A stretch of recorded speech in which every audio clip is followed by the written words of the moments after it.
وأصحابه أجمعين أما بعد فقد قال الله تبارك وتعالى في القرآن المجيد والفرقان الحميد أعوذ بالله من الشيطان الرجيم يوم يجمع الله الرسل فيقول ماذا أجبتم قالوا لا علم لنا إنك أنت علام الغيوب صدق اللہ العظیم۔ بزرگوں اور دوستو، آج اسماء الحسنہ میں انشاءاللہ اللہ تعالیٰ کی ایک صفت علام الغیوب پہ ہم گفتگو کریں گے، لیکن اس سے پہلے ہمارے ذہنوں میں یہ حقیقت تازہ رہنا چاہیے کہ اسماء الحسنہ کی بہت اہمیت ہے، بڑی فضیلت ہے،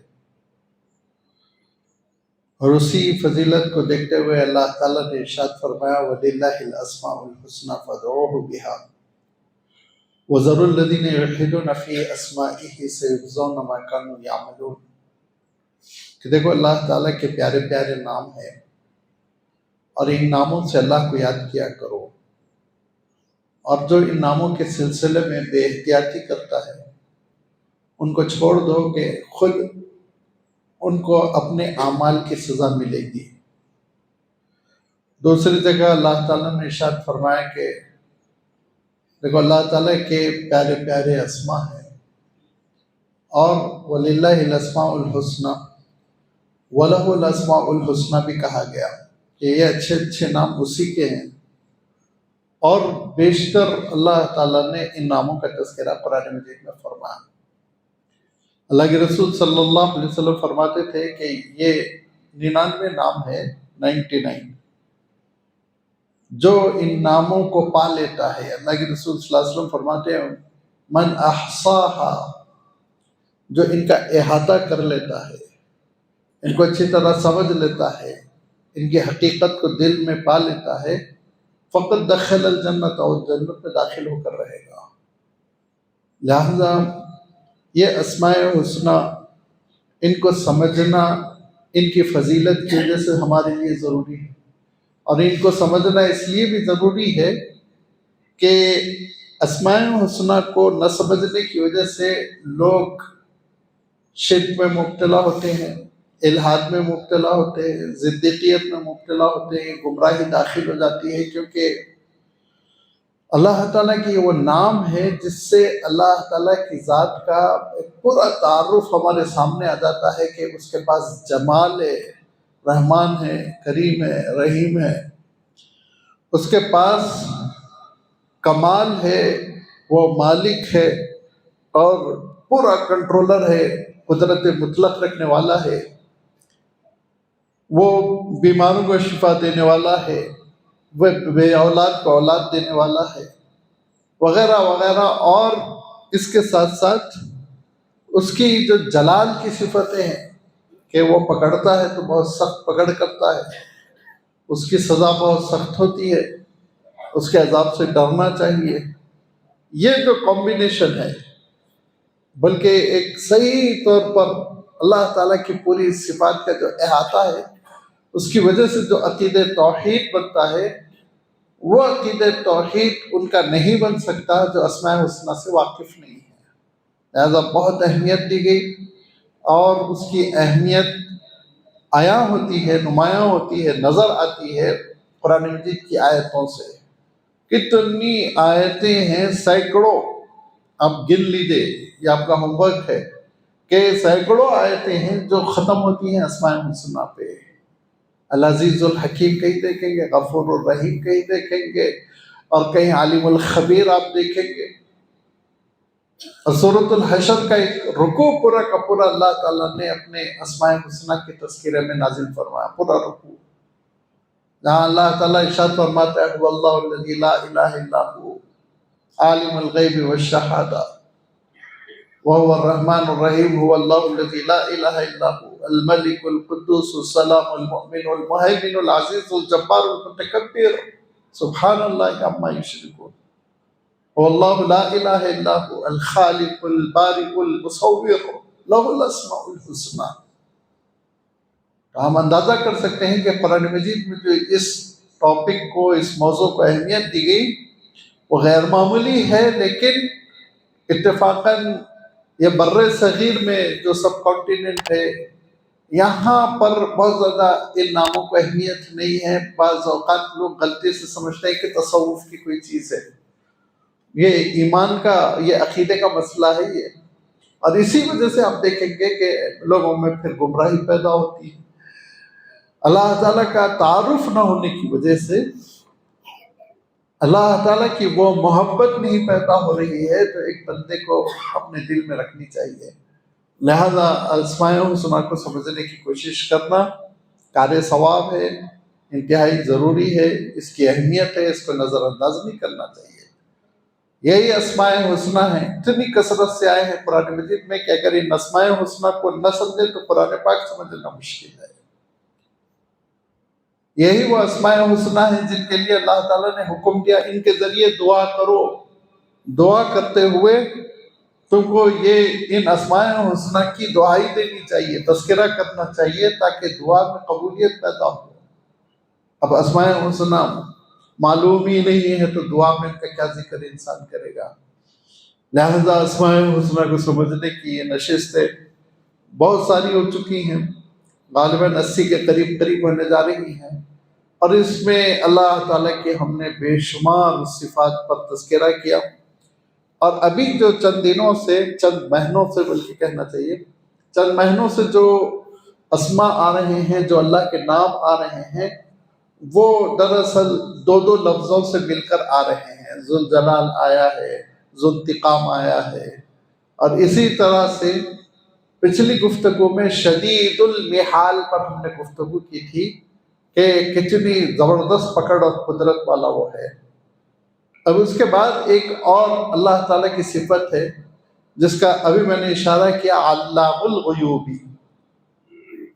4 مقامات ہیں قرآن مجید میں جہاں اللہ تعالیٰ نے اپنی اس صفت کا تذکرہ فرمایا۔ سب سے پہلی جو آیت ہے جس کی میں نے آج تلاوت کی، یوم یجمع اللہ الرسل، اس دن کو یاد کرو، یہ میدان حشر ہوگا جبکہ اللہ تعالیٰ رسولوں کو بھی جمع کرے گا، رسول بھی میدان حشر میں کھڑے ہوں گے۔ فیقول ماذا اجبتم، رسولوں سے اللہ تعالیٰ سوال کرے گا کہ آپ نے جب اللہ تعالیٰ کے دین کی دعوت دی تھی تو ماذا اجبتم، جواب کیا تھا، ریئیکشن کیا تھا، رد عمل کیا آیا تھا؟ تو اللہ کے رسولوں کا عالم یہ ہوگا کہ معاملہ اللہ تعالیٰ کے سپرد کر دیں گے، اور یہ کہیں گے لا علم لنا الا، ہم کو کیا معلوم ہے، ہم تھوڑی علم رکھتے ہیں، انت علام الغیوب، آپ ہے جو ساری حقیقتوں سے واقف ہے۔ یہ علام الغیوب لفظ آیا ہے، علام ہے اور غیوب ہے، 2 چیزیں ہیں۔ علام کا جہاں تک مسئلہ ہے، عربی میں علم کی بنیاد پر جو الفاظ بنتے ہیں اس میں سب سے پہلا لفظ عالم بنتا ہے، جاننے والا، جس کو علم ہے اس کو عالم کہیں گے، اور دوسرا لفظ اس کے بعد بنتا ہے علیم، اور علیم کے معنی ہوتے ہیں جو جس کا علم اپنا ذاتی ہے، ٹیمپروری نہیں ہے، کیونکہ ہم بہت ساری چیزوں سے واقف ہوتے ہیں لیکن وقت کے ساتھ کبھی کبھی بھول بھی جاتے ہیں، بہت ساری چیزوں سے ہم معلوم رہتی ہے لیکن کبھی کبھی وہ غلط ثابت ہوتی ہے، تو ہمارا اپنا ذاتی علم نہیں ہوتا، کسی سے ہم نے سنا اور اس کو جان رکھا، لیکن عالم کے معنی ہوتے ہیں اس کا اپنا ذاتی علم ہے، اور وہ ٹیمپروری نہیں ہے، عارضی نہیں ہے، ہمیشہ باقی رہنے والا ہے۔ اس سے پہلے میں کئی بار یہ واضح کر چکا ہوں، عربی میں جو بھی یہ وزن آتا ہے، علیم، کریم، شریف، عزیز، حکیم، یہ یا کے ساتھ، یہ اس میں استمرار پایا جاتا ہے، کنٹینیوسلی کوئی چیز اگر ہوگی تو یہ وزن استعمال کیا جاتا ہے۔ رحیم، جو ہمیشہ رحم کرنے والا ہے، شریف، جو ہمیشہ شرافت سے متصف رہتا ہے، تو علیم، جس کا علم اپنا ذاتی اور ہمیشہ باقی رہنے والا ہے۔ نعوذ باللہ، بھول چوک کا مسئلہ نہیں ہے، لا یضل ربی ولا ینسیٰ، اللہ تعالیٰ کے پاس بھول اور اللہ تعالیٰ کے پاس کوئی ایسی چیز ہو جائے کہ وہ بات نکل جائے ذہن سے نہ رہ جائے، نعوذ باللہ، ایسا نقص اور عیب ہو ہی نہیں سکتا، لہذا وہ عالم ہے۔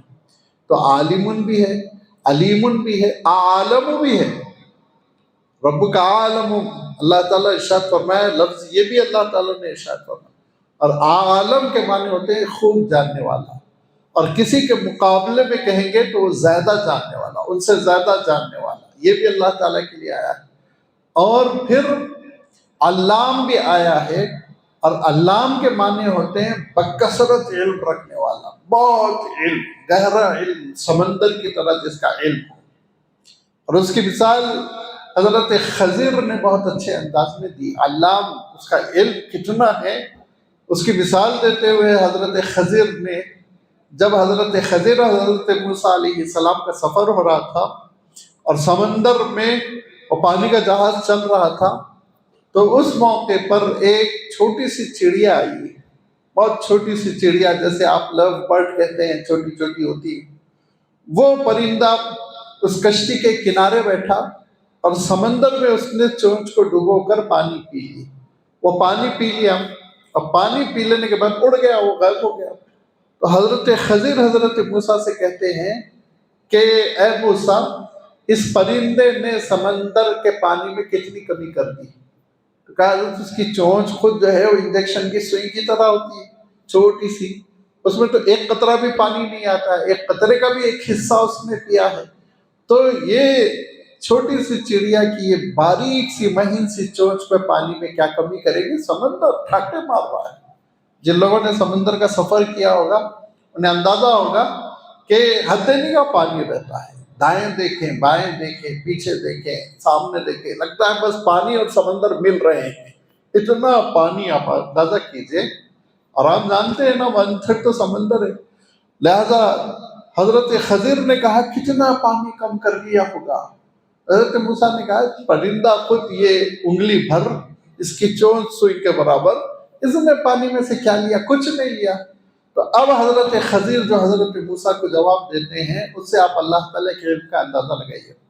حضرت خضر حضرت موسیٰ کو کہتے ہیں ایک موسیٰ ہے جو اپنے وقت کے رسول ہے اور کلیم اللہ ہے، 5 ان رسولوں میں ہیں جن کو عظیم الشان رسول مانا گیا، جن کے بارے میں قرآن پاک نے کہا اولو العزم من الرسل، حضرت نوح علیہ السلام، حضرت ابراہیم علیہ السلام، حضرت موسیٰ علیہ السلام، حضرت عیسیٰ علیہ السلام، اور حضرت محمد مصطفیٰ صلی اللہ علیہ وسلم، یہ 5 اولو العزم من الرسول، رسولوں میں بھی افضل ترین رسول ہے۔ اور پھر ان میں آپ جانتے ہیں اللہ کے رسول صلی اللہ علیہ وسلم کو تو خاتم المرسلین ہے، تو حضرت موسیٰ کلیم اللہ ہے۔ اور دوسرے کون ہیں؟ وہ خضر، جن کے بارے میں خود اللہ تعالیٰ ارشاد فرماتا ہے وَعَلَّمْنَاهُ مِن لَّدُنَّا عِلْمًا، ہم نے اپنی جانب سے ان کو علم عطا کیا تھا۔ کوئی کلاس روم میں بیٹھ کر کسی استاد کی شاگردی سے نہیں سیکھا تھا، اللہ تعالیٰ نے ان کے سینے کو علم سے بھر دیا تھا۔ یہ حضرت خضر حضرت موسیٰ سے کہتے ہیں اے موسیٰ، تمہارا اور میرا علم ملا کر اس چڑیا کے منہ میں جتنا پانی گیا وہ اللہ کے علم سے اتنا ہی علم ہم لوگوں نے لیا ہے۔ ابھی اللہ کا علم تو سمندروں کی طرح ہے، 7 سمندر ہے، اس کی انتہا کو تم کیا پوچھتے ہو؟ ایک بیک گراؤنڈ تھا جس کی وجہ سے حضرت خضر نے یہ کہا تھا، اور اللہ کے رسول صلی اللہ علیہ وسلم نے اس کا تذکرہ فرمایا، مسلم شریف میں آپ دیکھیں گے بہت تفصیل کے ساتھ یہ روایت۔ تو علام، علم کی اتنی کثرت جس کی انتہا کو آپ نہیں دیکھ سکتے، یہ ہے علام۔ غیوب غیب کی جمع ہے، غیب اندیکھی چیز، انسین، جو ہمارے اور آپ کے سامنے نہیں، تو غیب کہنا چاہیے تھا اللہ تعالیٰ کو۔ اچھا، ایک دوسرے مقام پر آیا بھی ہے عالم الغیب والشہادہ، آیا ہے کہ اللہ تعالیٰ جیسے موجود کو دیکھتا ہے ویسے غیب کو بھی دیکھتا ہے، لیکن یہاں اللہ تعالیٰ نے پلورل استعمال کیا، غیوب، کئی غیب۔ اسی لیے مفسرین نے لکھا کہ کم سے کم 4 طرح کے غیب تو ہوتے ہی ہوتے ہیں، 4 طرح کے غیب۔ ایک وہ غیب جو ہماری ماضی ہے، اللہ تعالیٰ کے لیے ماضی ہے اور مستقبل کوئی چیز نہیں ہے، یاد رکھیے، لیکن ہمارے اعتبار سے، مخلوق کے اعتبار سے ہم سے پہلے کی چیزیں ہم نہیں جانتے، غیب ہے ہمارے لیے۔ اگر ہم میں سے کسی بڑوں نے کچھ ہم کو سنا دیا وہ ایک الگ بات ہے، وہ روایت ہے، لیکن ہم نے نہیں دیکھا، ہمارا علم نہیں ہے، جو گزر چکا ہے سارے حالات، محسوس تھا کہ نہیں تھا، کیا صحیح تھا کیا نہیں تھا، کچھ لوگوں نے بیان کیا، ہم ان کے اوپر ایک حد تک بلیف کرتے ہیں، ایمان بھی نہیں رکھتے ہیں، ٹھیک ہے، اچھی بات ہے، آپ نے دیکھا ہوگا، تحقیق کی ہوگی۔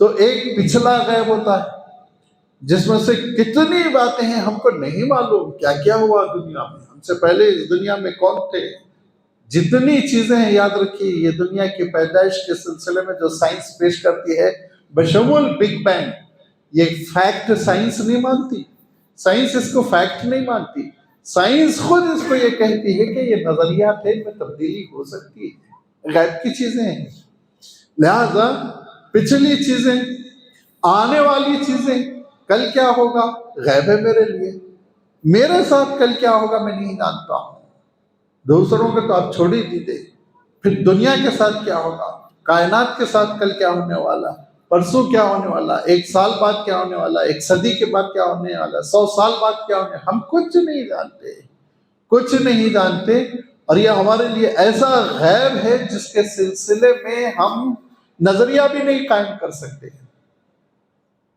جو پیشن گوئیوں کی باتیں کرتے ہیں وہ جھوٹے ہوتے ہیں، کوئی پیشن گوئی نہیں کر سکتے۔ تیسرا غیب دیکھیے آپ، دو تو زمانے کے اعتبار سے ہو گئے، تیسرا علاقے کے اعتبار سے ہو گیا۔ علاقے کے اعتبار سے میرے لیے ابھی نیچے سیلاب ہے، وہ غیب ہے، میں کچھ نہیں جانتا ہوں نیچے کیا ہو رہا ہے، اوپر لوگ بیٹھے ہیں نہیں بیٹھے ہیں، نماز ہو رہی ہے نہیں ہو رہی ہے، فرش لگا ہے نہیں لگا ہے، کچھ نہیں جانتا۔ دائیں دیوار کے باہر، اس دیوار کے باہر، دائیں بائیں آگے پیچھے، جہاں میری نگاہ کام کر رہی اس کو میں جانتا ہوں، اور جو نگاہوں کے حدود سے باہر ہے اس کے بارے میں کچھ نہیں جانتا، میری واقفیت نہیں ہو، میرے لیے غیب ہے۔ اگر آپ کہیں گے کہ اس وقت زبردست جو جنگ ہو رہی ہے ابھی کیا ہو رہا ہے، تو میں کہوں گا میں کیا جانتا ہوں، دیکھتے ہی نہیں تو مجھے کیا معلوم، ابھی بم چل رہا ہے نہیں چل رہا، پلین اڑ رہا ہے نہیں اڑ رہا ہے، لوگ بھاگ رہے ہیں نہیں بھاگ رہے، کچھ نہیں۔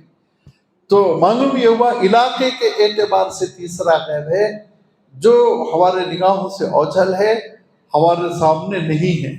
اور ایک چوتھا غیب، اس چوتھے غیب کے سلسلے میں تو ہم حیرت کریں گے، ہم حیرت کریں گے، آخری درجے کا غیب ہے یہ، میرے اندر کیا ہو رہا ہے میں نہیں جانتا، میں نہیں جانتا، اگر میں جانتا ہوتا تو بیمار تھوڑی پڑتا، وقت سے پہلے ڈاکٹر صاحب کے پاس بھاگ کر علاج کرا لیتا، ہے نا۔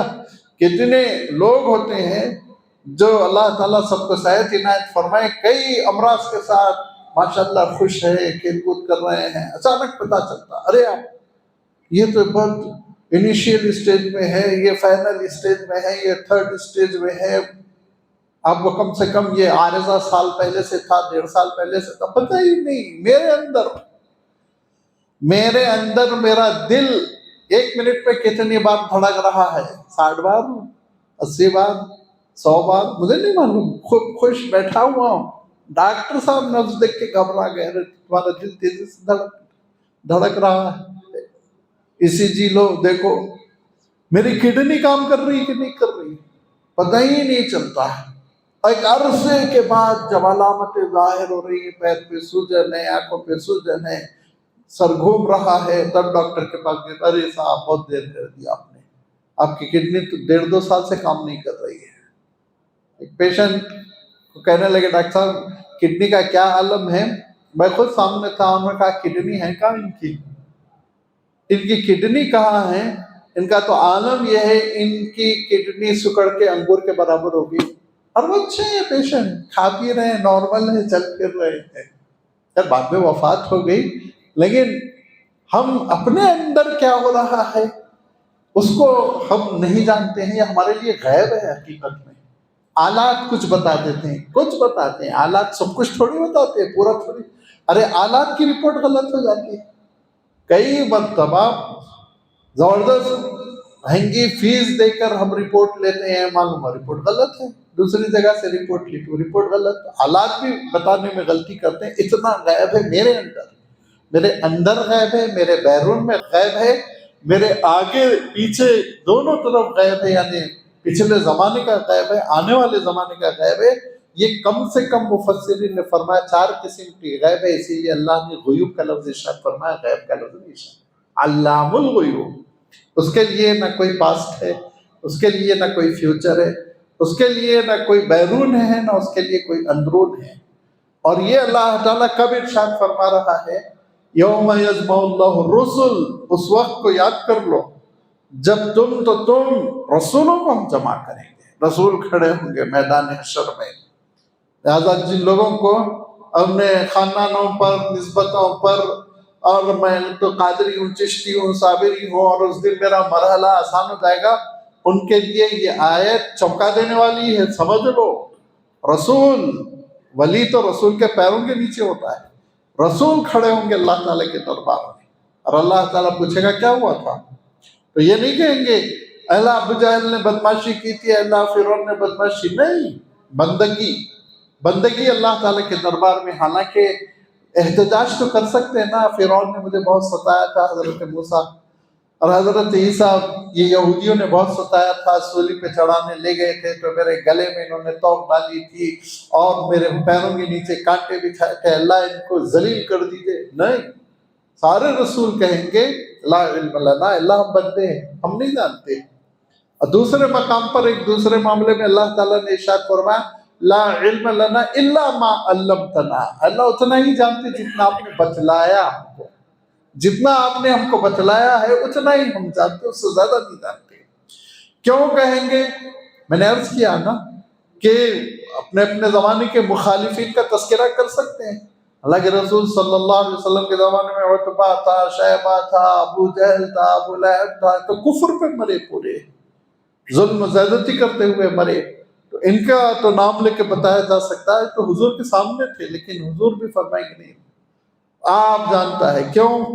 اس کی وجہ یہ ہے کہ ان نبیوں اور رسولوں کا یہ جو معاملہ اللہ کے سپرد کر دینا ہے، لا علم لنا، اللہ ہم نہیں جانتے، آپ جاننے والے ہیں.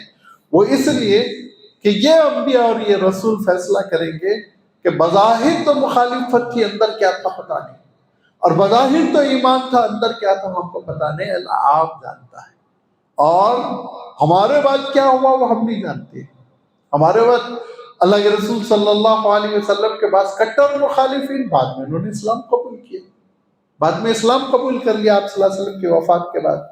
تو ہمارے بعد پھر کیا ہوا وہ ہم نہیں جانتے. بعض اللہ کے رسول صلی اللہ علیہ وسلم کے زمانے میں ایمان کا مظاہرہ کرنے والے منافق ہو گئے، بعد میں انہوں نے مسلمانوں کو پریشان کیا، حرب الیمامہ ہوئی آپ جانتے ہیں، اور اس میں جھوٹی نبوت کرنے والے کو مارا گیا. تو میں یہ عرض کر رہا تھا کہ باہر کے حالات بھی اتنے ہی اللہ کے نبیوں اور رسولوں کو معلوم جتنا اللہ نے بتلایا تھا، جتنا اللہ نے بتلایا تھا. اور اللہ تعالیٰ نے جو علم دیا تھا غیب کا، اس کے سلسلے میں اللہ تعالیٰ خود اپنے آخری رسول کے سلسلے میں ارشاد فرماتا ہے وَمَا هُوَ عَلَى الْغَيْبِ بِضَنِينٍ، پھر وہ چھپا کے نہیں رکھتے، امت کو باخبر کرتے ہیں. یہ ہوگا میدان حشر میں، قیامت میں یہ ہوگا، جہنم ایسی ہوگی، جنت ایسی ہوگی، میرے بعد جھوٹے نبی ہوں گے، ان کی تعداد 30 ہوگی. یہ ساری روایتیں ہیں.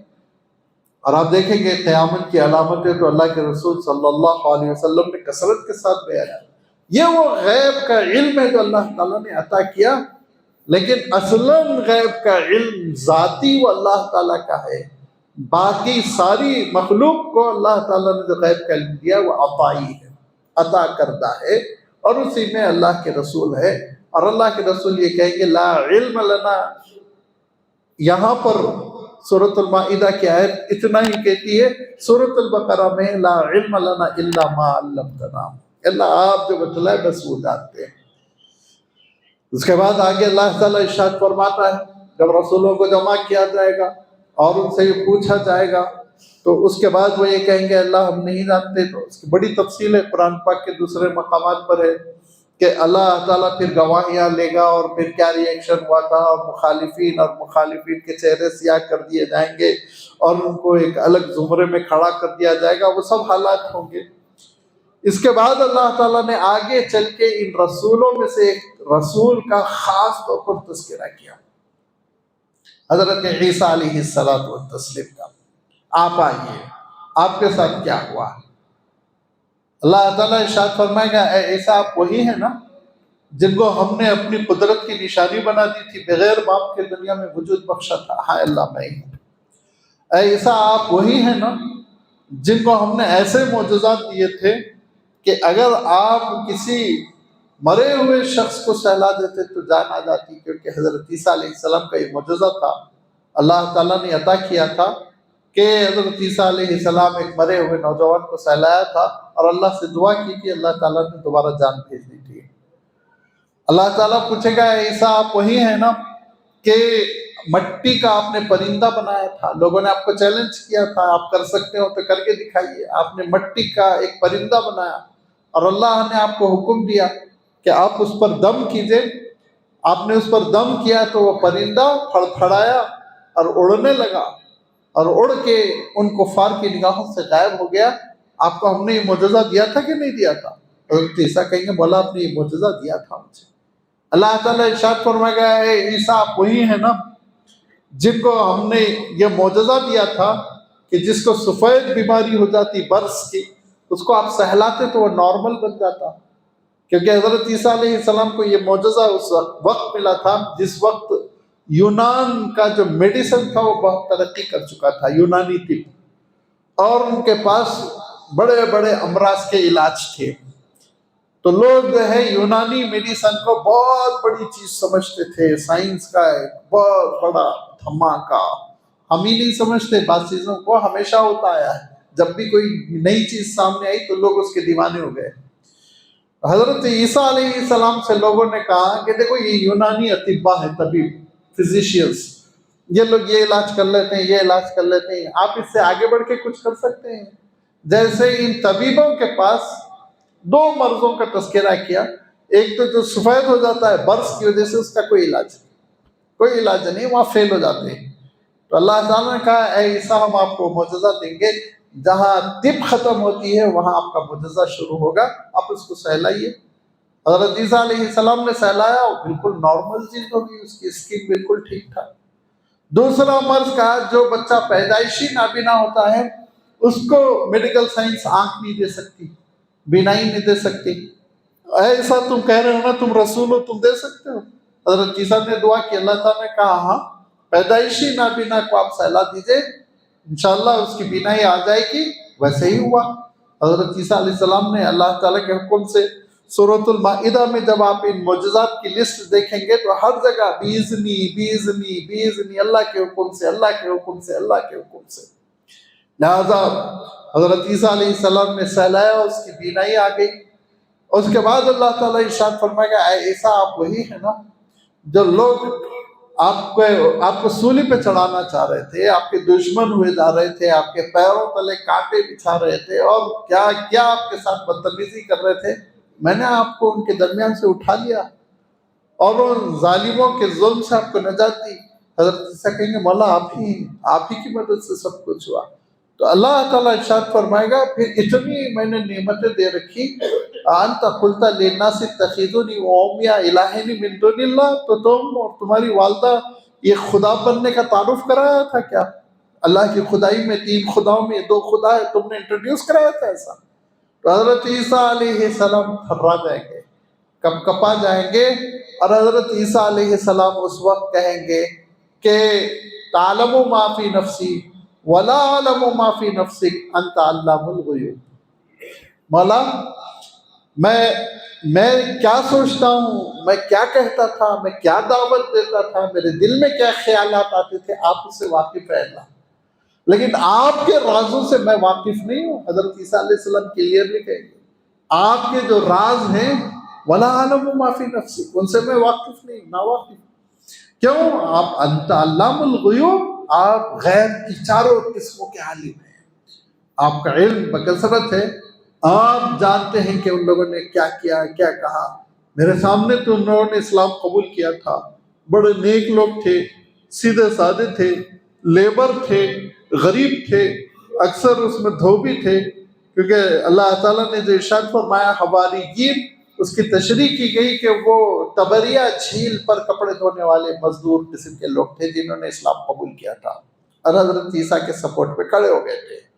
اور جتنے اس وقت کے وی آئی پیز تھے، مالدار تھے، کھاتے پیتے لوگ تھے، وہ سب وہی تھے، پنڈت ذہنیت کے، یہودی ذہنیت کے، یہ مار رہے تھے۔ یہ حضرت عیسیٰ علیہ السلام کے ماننے والے مسلمانوں کو مار رہے تھے، اور یہاں تک کہ انہوں نے فیصلہ کروا لیا تھا رومن امپائر سے کہ حضرت عیسیٰ علیہ السلام کو سولی دی جائے، تو اللہ تعالیٰ نے اٹھایا۔ اور حضرت عیسیٰ علیہ السلام کے سلسلے میں جو بدگوئی کر رہے تھے، وہ الحمدللہ ایک مسلمان مسجد تو مسجد کہیں بیان نہیں کر سکتا وہ لفظ۔ یہ بد تہذیب لوگ جنہوں نے حضرت عیسیٰ علیہ السلام کے سلسلے میں حضرت عیسیٰ علیہ السلام کی حیات میں اور آج تک اپنے لٹریچر میں جو الفاظ بیان کرتے ہیں، وہ بغیرت ہے عیسائی دنیا جو ان کو قبول کرتی ہے، بغیرت ہے، بے حس ہے، نام لیتے ہیں حضرت عیسیٰ خدا کا بیٹا، اور گندی گندی گالیاں دینے والوں کو سر پہ بٹھائے ہوئے آقا بنائے ہوئے۔ اصل میں عیسائی مذہب کوئی مذہب ہی نہیں ہے۔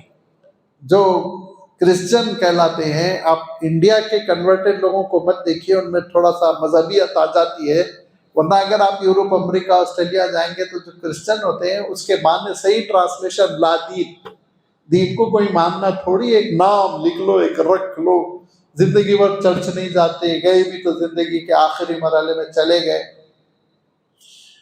کوئی ان کا مذہبی یعنی دستور نہیں ہے، شریعت پابندی کی جائے، جو ملک کا قانون اس کے مطابق زندگی بسر کرتے ہیں۔ تو یہ یہودی حضرت عیسیٰ علیہ السلام کے ایسے دشمن، اتنی گندگیاں پکنے والے، لیکن عجیب حیرت ہوتی ہے کہ عیسائی دنیا ان کو سر پہ بٹھائی ہوئی ہے۔ تو میں عرض کر رہا تھا کہ حضرت عیسیٰ علیہ السلام کہیں گے کہ پروردگار، جو کچھ انہوں نے کیا تھا جب تک میں موجود تھا، آپ جانتے ہیں میں نے اسلام کی دعوت دی تھی، توحید کی دعوت دی تھی، ان اعبدوا اللہ ربی و ربکم کہا تھا، میرا اور تمہارا رب اللہ ہے، انہی کی عبادت کرنا، میں نے یہ کہا تھا۔ لیکن جب آپ نے مجھے اٹھا لیا ان کے درمیان سے تو کیا ہوا میں نہیں بتا سکتا۔ تو بعد میں تقریباً 70-80 سال کے بعد پال نے یہ کہا کہ میں بھی حضرت عیسیٰ کی بات قبول کر رہا ہوں، پھر اس کو لوگوں نے سینٹ پال بنا دیا، اس نے 3 خداؤں کا تصور کیا۔ سینٹ پال کا یہ ایجاد کردہ عقیدہ ہے، حضرت عیسیٰ علیہ السلام سے اس کا کوئی تعلق نہیں، یہ بائبل بھی کہتی ہے، بائبل بھی آپ اٹھا کر پڑھ لیجیے، حضرت عیسیٰ علیہ السلام نے کبھی 3 خداؤں کی بات نہیں کی۔ اب آپ دیکھیں گے حضرت عیسیٰ علیہ السلام یہ کہتے تھے، میرے اور تمہارے باپ نے کہا ہے، میرے اور تمہارے باپ نے کہا ہے۔ دیکھیے وہ دراصل سریانی زبان کی کمزوری تھی، اس میں رب اور باپ کے لیے ایک ہی لفظ تھا، ایسا ہوتا ہے نا۔ اب میں اس کی بہت اچھی مثال تو ہندی میں دیتا ہوں، پتی، راشٹر کا بھی پتی ہوتا ہے، گھر کا بھی پتی ہوتا ہے، ایک ہی لفظ سے کام چلا رہے ہیں کہ نہیں چلا رہے ہیں۔ اب آپ کی ذہانت ہوگی نا، راشٹرپتی کے لیے آپ پریزیڈنٹ کا ترجمہ کریں، اور یہ میرا پتی ہے اگر خاتون کہہ رہی ہیں تو اس کے لیے شوہر کا ترجمہ کیجیے۔ اب ان ٹرانسلیشن کرنے والوں نے غلطی کی، تو اب دیکھیے آپ میں کیا کہہ رہا ہوں، آپ بائبل اٹھا کر دیکھ لیجیے، میرا اور تمہارا باپ کہتا ہے، اس کے معنی حضرت عیسیٰ تھوڑی خدا کے بیٹے ہوئے، پوری پبلک خدا کے بیٹے ہو گئے۔ تمہارا کا بھی لفظ ہے وہاں پہ، تمہارا فادر، تمہارا فادر، تمہارا بھائی، وہاں پہ لفظ جو ہے سریانی میں رب کے لیے اور والد کے لیے الگ الگ نہیں تھا، اور ہوتا ہے بہت سی، ایون عربک میں عبدن کا لفظ غلام کے لیے بھی ہے، بندے کے لیے بھی ہے، عربی میں بھی ہے ایسا۔ یہ کامن ایک لفظ سے کئی مفہوم ادا کیے جا سکتے ہیں، ممکن ہے، لیکن ترجمہ کرنے والے کو سمجھنا چاہیے یہاں کس معنوں میں اس کو استعمال کیا گیا۔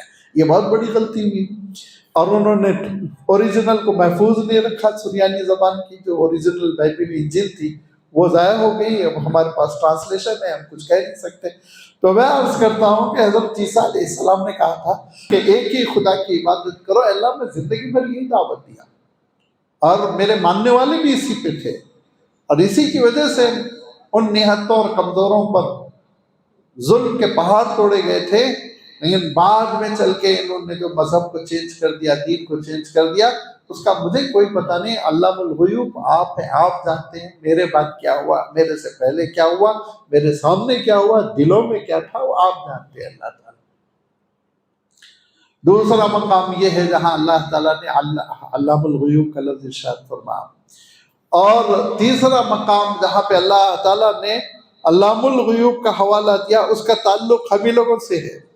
ہمارے ہی سلسلے میں اللہ تعالیٰ نے یہ بات ارشاد فرمائی کہ دیکھو، عالم یہ ہے کہ تم سرگوشیاں کرتے ہو، بات چیت کرتے ہو، کچھ باتیں کھلم کھلا الحمدللہ آواز کے ساتھ ہم بول رہے ہیں، کچھ سرگوشیاں ہوتی کانوں میں لوگ بول جاتے ہیں، سازشیں بھی ہوتی ہیں، اس میں بھلی باتیں بھی ہوتی ہیں۔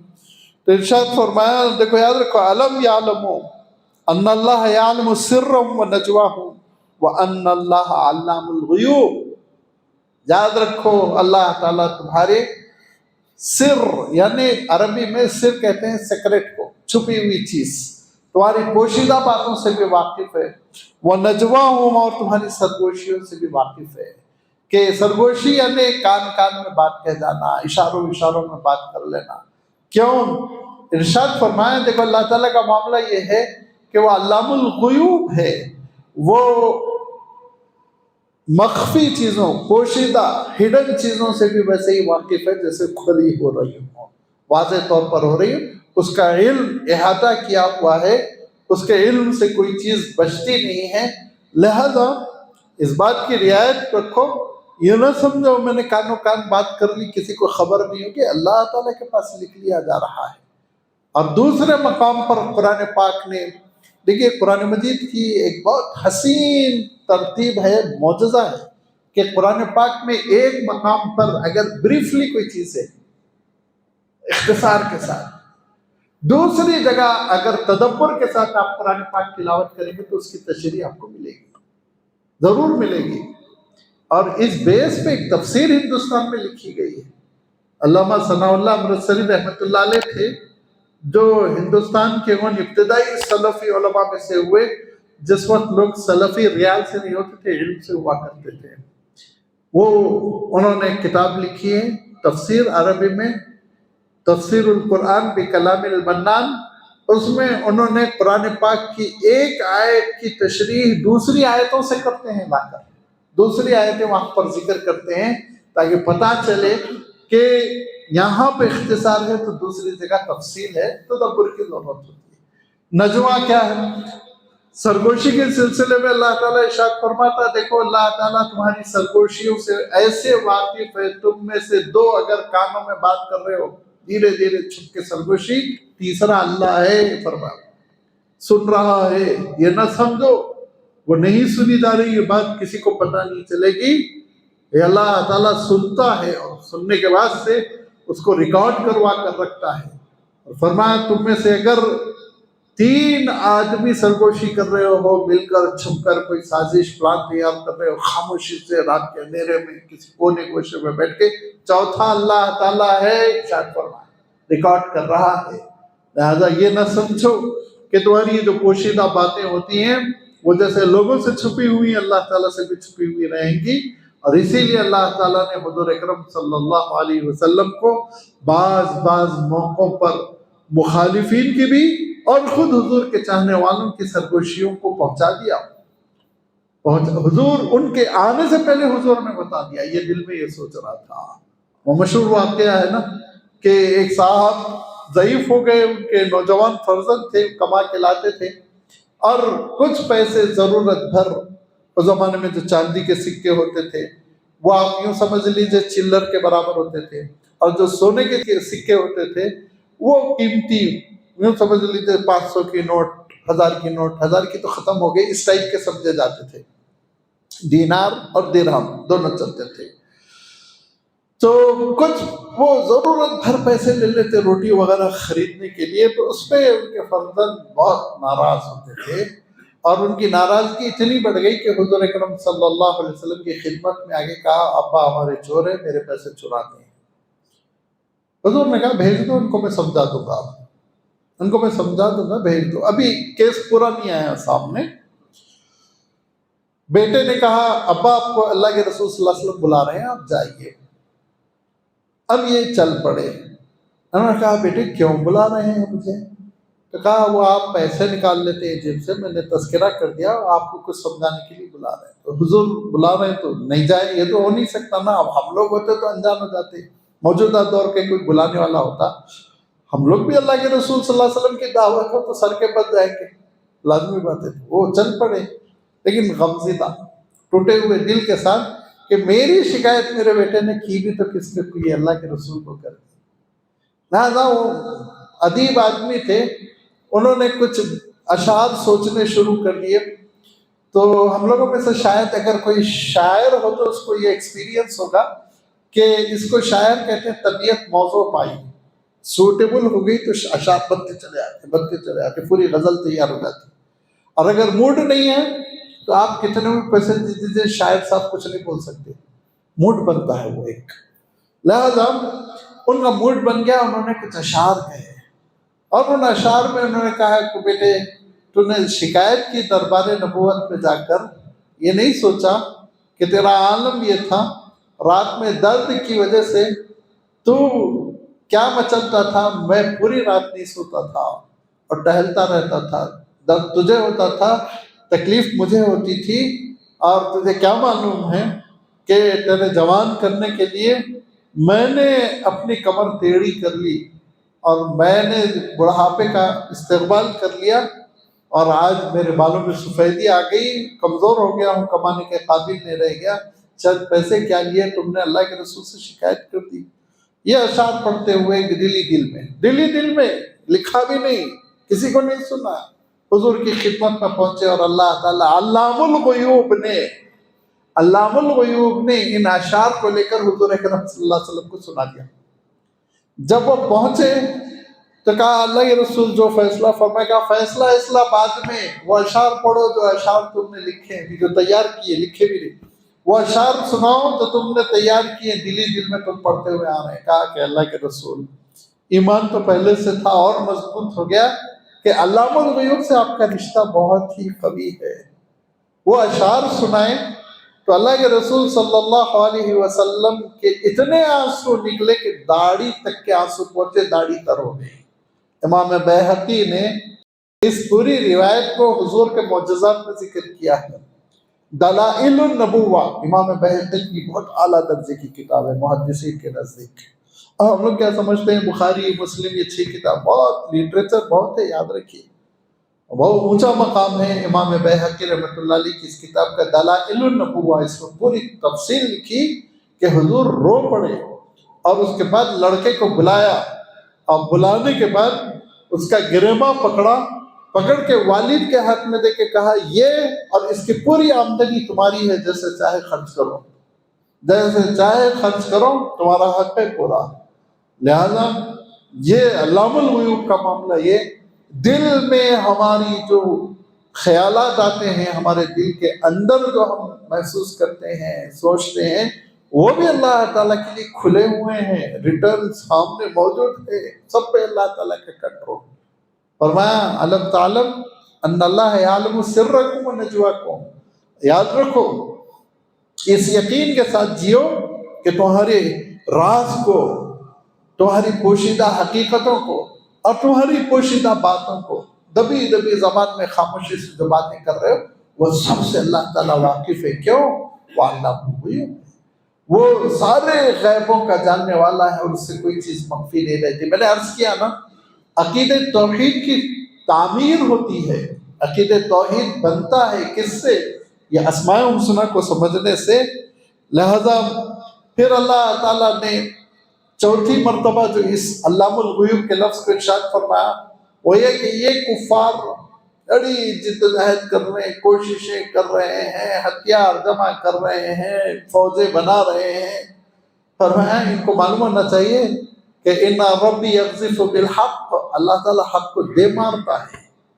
میں ترجمہ کر رہا ہوں قذفہ کا، مفسرین نے احتیاط سے ترجمہ کیا، اللہ تعالیٰ حق کو بھیج دیتا ہے، لیکن قذفہ کے معنی حقیقت میں عربی میں ہوتے ہیں دے مارنا، زور لگا کے کوئی چیز پھینکنا بھی نہیں، اور زور کے ساتھ، طاقت کے ساتھ کوئی چیز.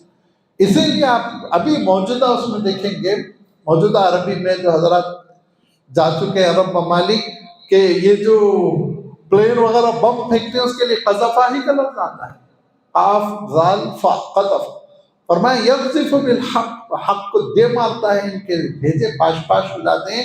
ان کو کیا معلوم، بڑی مخالفت کر رہے ہیں، لیکن اللہ تعالیٰ تو علام الغیوب ہے، وہ جانتا ہے کہ حق کو غالب آنا ہے، وہ جانتا ہے ظالم کو کمزور پڑنا ہے، وہ جانتا ہے کہ ظالم کی سازشیں، مکر و فریب وہ بودھی ہیں، ناکام ہونے والی. اللہ تعالیٰ جانتا ہے. تھوڑا تم صبر کرو، حالات انشاءاللہ کھلیں گے، حالات تبدیل ہوں گے. لہذا ہم اپنی اتنی چھوٹی سی عمر میں دیکھتے ہیں کہ حالات اتنے تبدیل ہو جاتے ہیں کہ بعض لوگ جن کو حقیر کر دیا گیا تھا اور جن کا عالم یہ تھا کہ یہ دراصل پہاڑوں کے ملے ہیں، ان کی کوئی حقیقت نہیں ہے، آج ان کا عالم یہ ہے وہ اپنی انہی پرانی جوتیوں کے ساتھ ان کے ایوانوں میں جاتے ہیں اور یہ تھر تھر کانپتے بیٹھے رہتے ہیں، وہی جن کے طالبان کو دہشت گرد قرار دیا تھا آج انہی کی حکومت تسلیم کرنے پہ مجبور ہے۔ یہ حالات ہے، اللہ تعالیٰ بدلتا ہے۔ یقذف بالحق، وہ حق کو اللہ تعالیٰ ارشاد فرمایا قرآن پاک میں کہ یہ جو حق و باطل کی کشمکش ہے یہ اس لیے ہے کہ کشمکش نہیں ہوگی تو یہ باطل بہت غالب آ جائے گا، یہ باطل غالب آ جائے گا، مسجدوں کو، گرجا گھروں کو، عبادت خانوں کو یہ تباہ کر دیں گے۔ ارشاد فرمایا اللہ تعالیٰ سورۃ الحج میں تفصیل کے ساتھ ارشاد فرماتا ہے اسی لیے کشمکش ہے، ہو رہی ہے، اور جو حق پر مریں گے انشاءاللہ اللہ تعالیٰ کے پاس اجر پائیں گے، جو ظلم پر مریں گے انشاءاللہ وہ جہنم جائیں گے۔ یہ تو دنیا میں کشمکش جاری رہے گی۔ تو علام الغیوب ان ساری حقیقتوں کو جانتا ہے۔ اب اس کا عملی فائدہ کیا ہوا ذرا آپ سوچ لیجیے۔ اس کا عملی فائدہ یہ ہوا کہ نمبر 1 دل کو صاف ستھرا رکھیں، ہم گندگیوں کا مرکز دل کو نہ بنائیں۔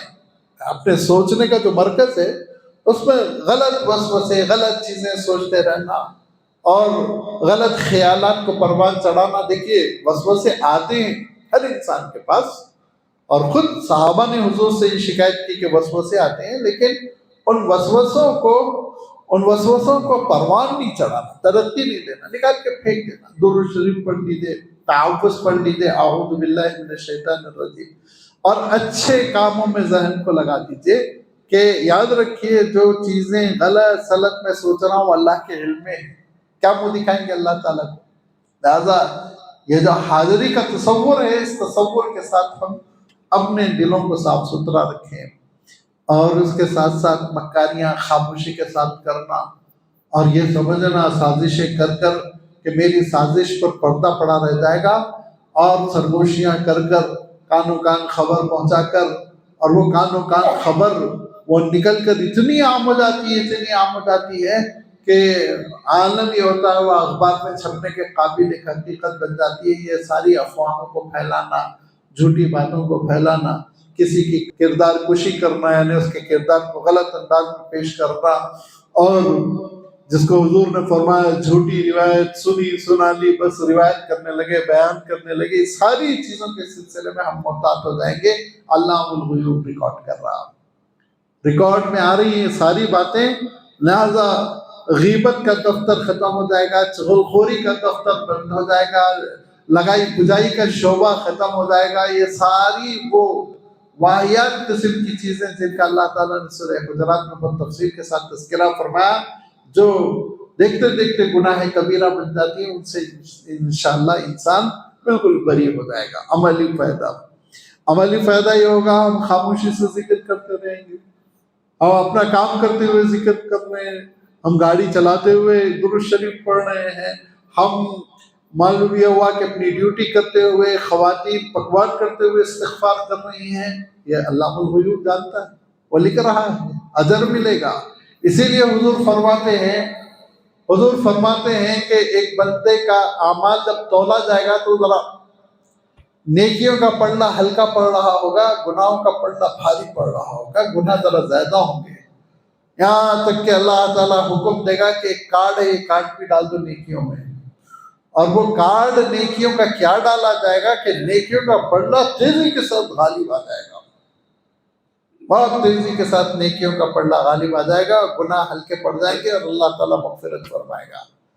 تو صحابہ نے کہا کہ اس میں بہت بڑی بڑی نیکیاں لکھی ہوں گی، حج ہوں گے، عمرے ہوں گے، اپنا گھر وقف کر دیا ہوگا، کروڑوں کی جائیداد۔ فرمایا نہیں، ایک مرتبہ بہت صدق دل کے ساتھ اس نے لا الہ الا اللہ محمد رسول اللہ کہا تھا، سچے دل کے ساتھ، بڑی تکلیف میں، مشقت میں، اور بہت اس کا صبر والا، بالکل سرجری ہو رہی تھی، یہ ہو رہا تھا، ٹریفک میں پھنس گیا تھا، ایکسیڈنٹ ہو گیا تھا، لیکن اس کی زبان سے اس موقع پہ نکلا تھا لا الہ الا اللہ محمد رسول اللہ۔ وہ ایک نیکی اس کی کبھی کبھی اس کی نجات کا ذریعہ بن جائے گی، علام الغیوب کی نگاہوں سے وہ بچی نہیں رہے گی، وہ ریکارڈ میں آئے گی. لہذا یہ سمجھنا علام الغیوب کہ وہ سارے غیبوں کا خوب اچھی طرح جاننے والا ہے. یہ ہمارے عقیدے توحید کی تعمیر کرتا ہے، ہم کو اللہ تعالیٰ سے جوڑ دیتا ہے، ہمارے اعمال کو سدھار دیتا ہے. اور اس کے بعد سے پھر ایک دوسری اور بھی نفی ہو جاتی ہے کہ کسی کے بھی سلسلے میں تصور کر لینا کہ وہ ساری حقیقتوں سے واقف ہے، یہ دراصل شرک ہے. اور اس عقیدے سے پھر انسان کو بری الذمہ ہونا چاہیے. بہت سی شخصیتوں اور ہستیوں کے سلسلے میں آج کل مقررین کو یہ موقع مل گیا ہے، وہ کہنے لگے وہ جانتے ہیں، وہ جانتے ہیں، یہ بھی جانتے ہیں، مریدوں کو بچا لیں گے، ان کو بچا لیں گے، دلوں کا حال جانتے ہیں. نعوذ باللہ.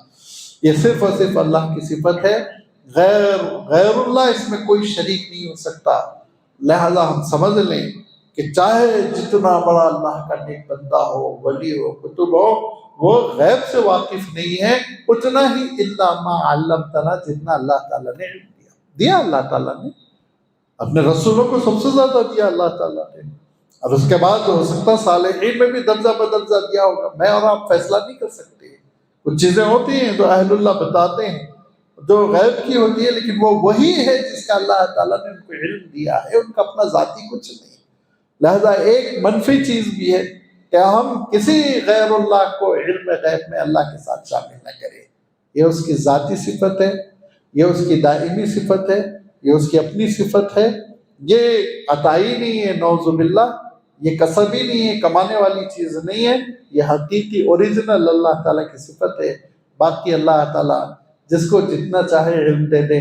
ہم سب بھی محتاج ہیں، ہمیشہ اس کے دربار میں دست سوال ہم دراز کرتے ہیں، دعا کرتے ہیں کہ اللہ جتنا ہو سکے اپنی کتاب کا علم دیجئے، جتنا ہو سکے آپ اپنے رسول کی سیرت کا، اپنے رسول کے احادیث کا علم دیجئے. علم کے لیے ہمارے سینے کو اللہ کھول دیجئے. ہم خود یہ دعا کرتے ہیں رب اشرح لی صدری ویسر لی امری واحلل عقدۃ من لسانی یفقہوا قولی. ہم خود حکم ہے کہ ہم یہ کہیں وقل ربی زدنی علما، اللہ ہمارے علم میں اضافہ فرما. اللہ تعالیٰ کے ہاتھ میں انشاءاللہ اللہ تعالیٰ بہت سے علوم اور بہت سے اسرار کے لیے آپ کے سینے کو کھول دے گا. اور اللہ تعالیٰ دنیا میں بھی اور آخرت میں بھی اس علم اور عمل کی وجہ سے نوازے گا، کامیابی سے انشاءاللہ قدم چومے گی. وآخر دعوانا ان الحمد للہ رب العالمین.